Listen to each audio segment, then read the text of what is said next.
Hi everyone and welcome back to another video. Woohoo! So I'm so excited. As you guys know, I love food and I love food in America so much. Every time I go to the US, I eat out every single meal of every single day because I just cannot get enough of it. But of course, the US is so big, there's so many different foods to try. So I haven't tried everything. So we're checking out Southern comfort foods you need to try before you die. So I spent Christmas in the States 2 years ago and I think I had a few Southern comfort food type of food maybe, but I'm gonna see if they're gonna be on this list. They're foods I'd never tried before, but I don't even know really what the names of them were. So maybe it'll be on this list and I'll be able to identify them. But let me know what you guys think. Which is your favorite Southern comfort food?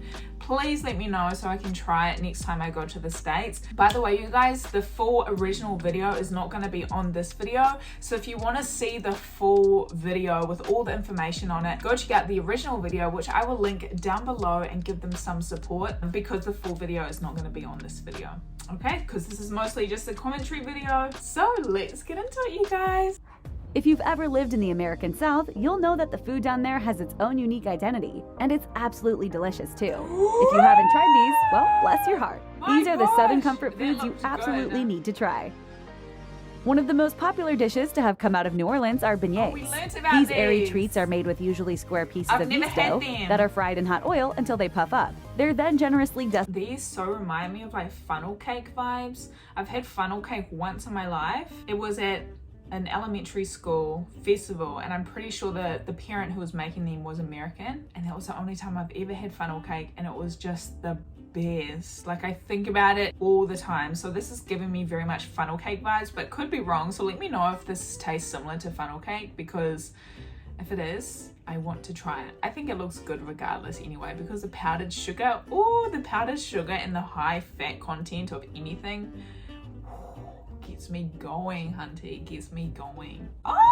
Okay, let's keep going. Biscuits and gravy is a hearty breakfast dish that you'll find in restaurants and homes across the South. The soft, flaky biscuits are smothered in that doesn't look like gravy to me. I thought gravy was brown. White gravy, which is made from pork sausage drippings, milk, and flour. The gravy is seasoned with black pepper and typically includes pieces of the breakfast sausage too, making it even more flavorful. What? The good news is that sausage gravy is easy to make at home, and there are plenty of different— That looks bomb. Boiled peanuts sound kind of bland compared to roasted peanuts. They look like little poos. I'm so sorry, but they do. Like, what are those? Boiled peanuts? Why do they look like that? Why do they look like that? But don't judge a book by its cover. These are actually really good.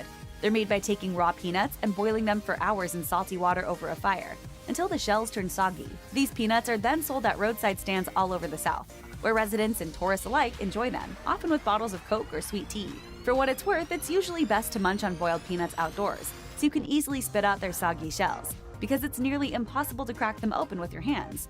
Of course, some people opt to eat these peanuts whole, shells and all, but that's one heck of an acquired taste.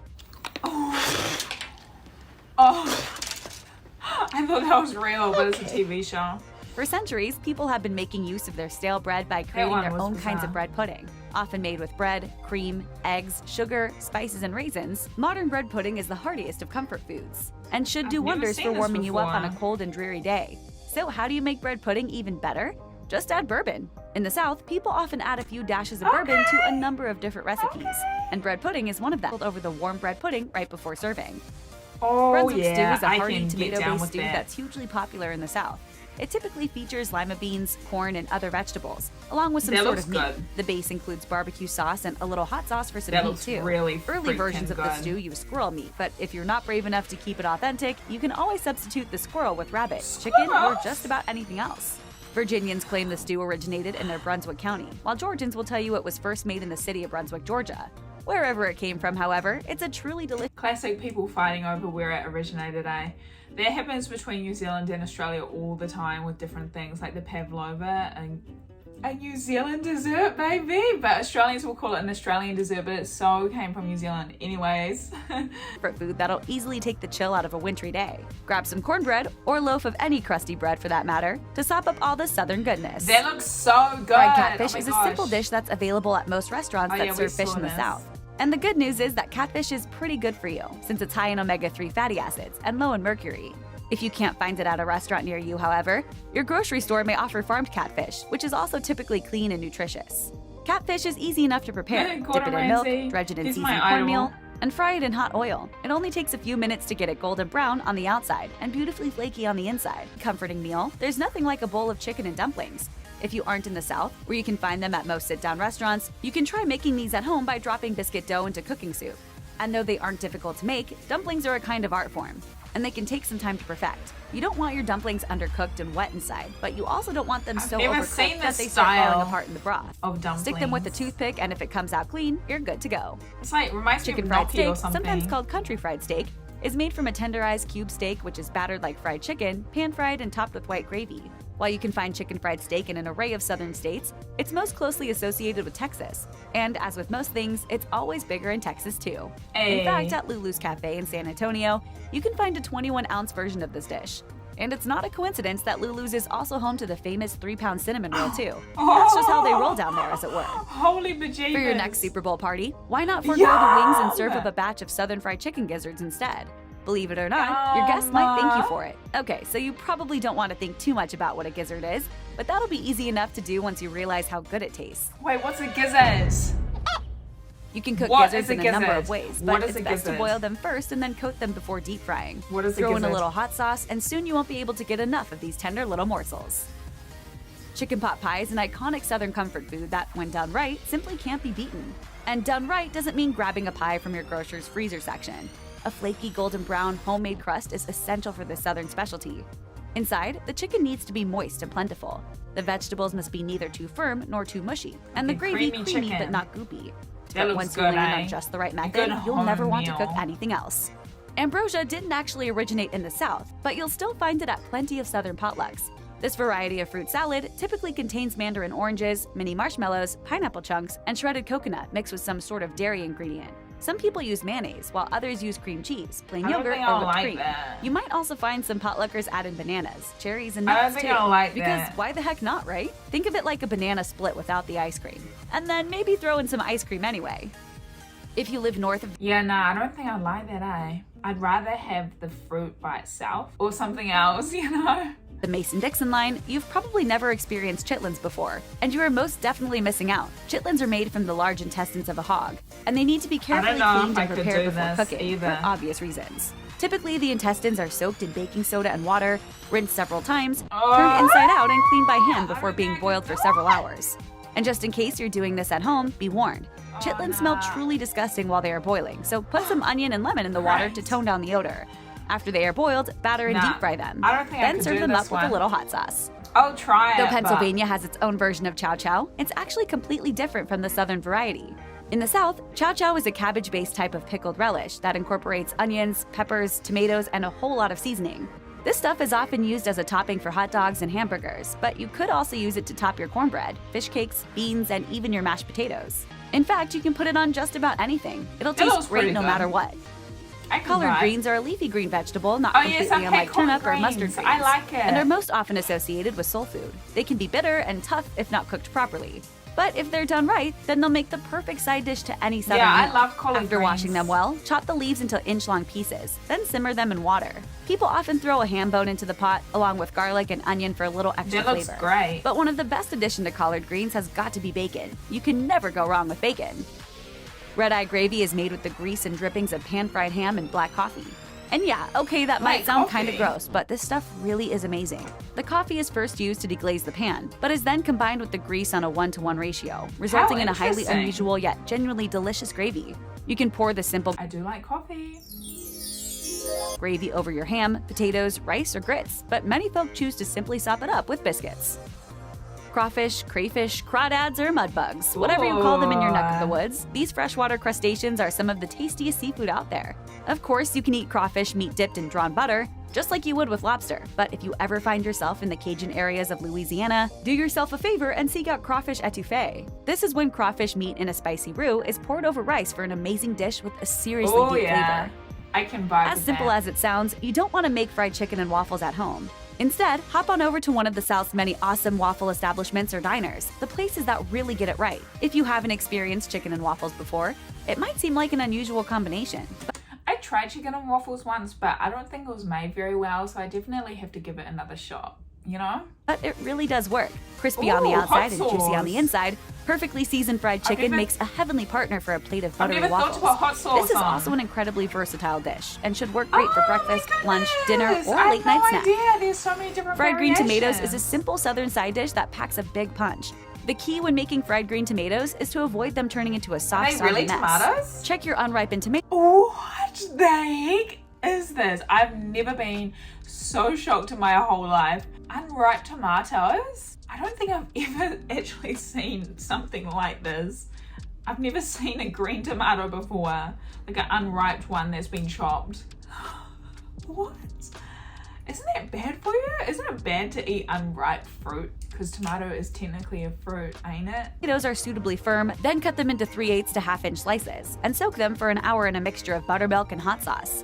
Dredge the tomatoes in a combination of cornmeal and cornstarch, then fry them in bacon grease over medium-high heat until they're crispy on the outside. You guys. But be careful not to overcook them. You can dip them in just about anything, What? but a remoulade with mayo, hot sauce, horseradish, and Cajun spices would be the ultimate authentic accompaniment. It's so bizarre. If you're looking for something a little out of the ordinary to fill you up, consider jambalaya, a favorite in Louisiana. Jambalaya is a mix of sausage, chicken, seafood, and vegetables, cooked in the same pot with rice and stock. Creole jambalaya contains tomatoes, while the Cajun version does not. Both, of course, are extremely tasty. All Southerners know that everything's better when you fry it, and okra is no exception. To make these golden nuggets of veggie goodness for yourself, slice your okra, dip it in buttermilk, and then coat it in cornmeal and season before deep frying. The best thing here is that okra is seriously good for you, since it's low in calories and contains a... Yeah, but it's not good for you when you fry them. That's like the person was saying, oh, was it catfish?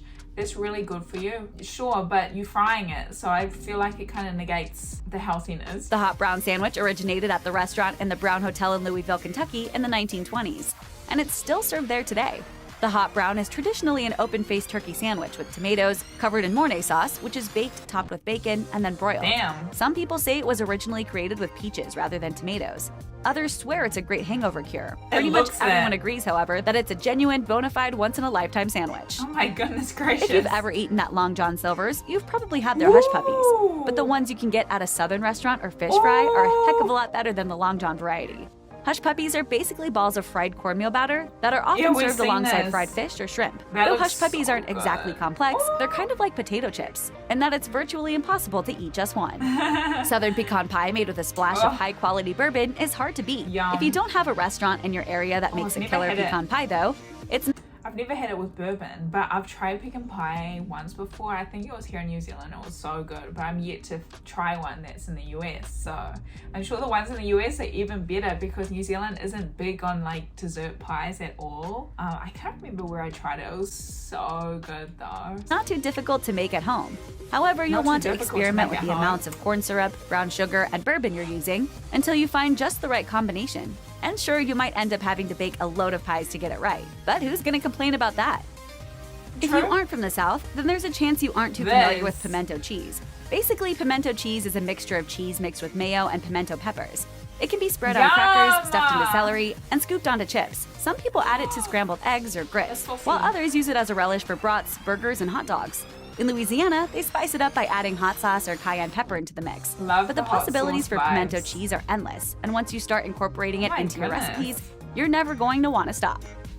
Pot liquor is the liquid that's left behind after you boil green vegetables. So what do you do with it other than pour it down the sink? Well, some people save pot liquor and use it in place of stock in their next stew or soup, while others pour it over rice or potatoes. But the best thing to do with pot liquor is drink it. It might seem a little odd, but that way you can reap all the nutrients that have boiled out of the greens.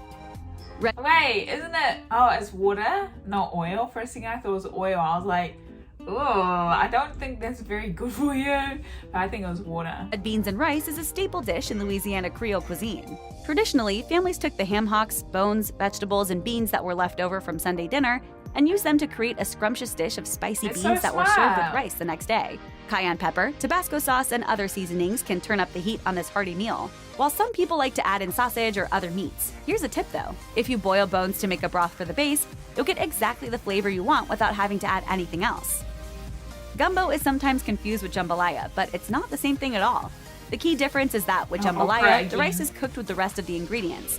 With gumbo, however, the rice is cooked separately.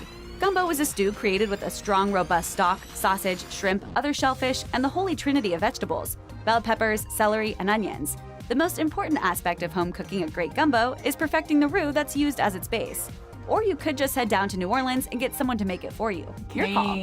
Everyone knows that real macaroni and cheese doesn't come out of a box, nor does it come with a packet of powdered cheese. Real good old-fashioned Southern mac and cheese is a completely separate dish altogether. It's often created with the combination of cheeses, and you can use anything from smoked cheddar and Monterey Jack to Gruyere and Velveeta. Southern recipes usually feature heavy whipping cream, evaporated milk, or both, and the dish is baked in the oven until the sauce is creamy and the top is crispy. No matter how much you love macaroni and cheese, you've never really tried it until you've had it in the South.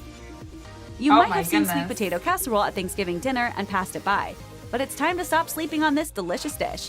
Though some folks love it topped with charred marshmallows, others prefer a topping made with brown sugar and pecans. Yeah. Give it a go, and you'll soon realize that this often overlooked Thanksgiving side dish deserves a place on your dinner table all through the year. Yum! Oh my goodness! I hope you guys enjoyed that video as much as I did. Again, let me know which is your favorite Southern food down below, because next time I go to the US, I really want to try all these new foods.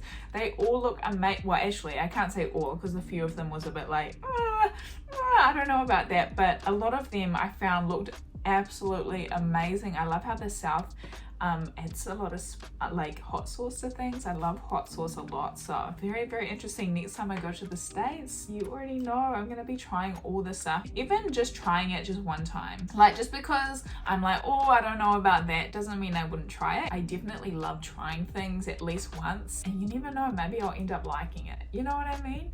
Thank you guys so much for watching today's video, you guys. By the way, I do have a Twitch where I go live 4 times a week at 8 p.m. USA Eastern time, so feel free to head over there. I'll link the link.